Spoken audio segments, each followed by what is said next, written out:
Camaro really had me scared there. I thought I was gonna have to weld the cylinder.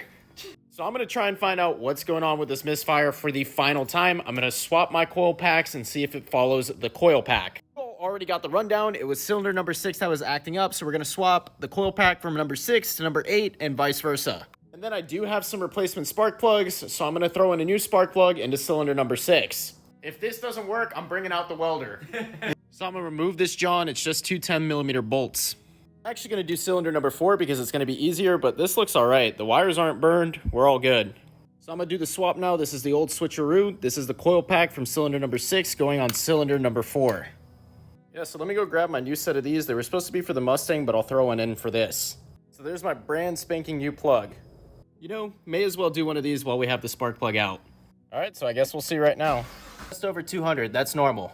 So I'm putting in that new plug right now, and I guess I'll see if I fix the problem with some quote-unquote testing.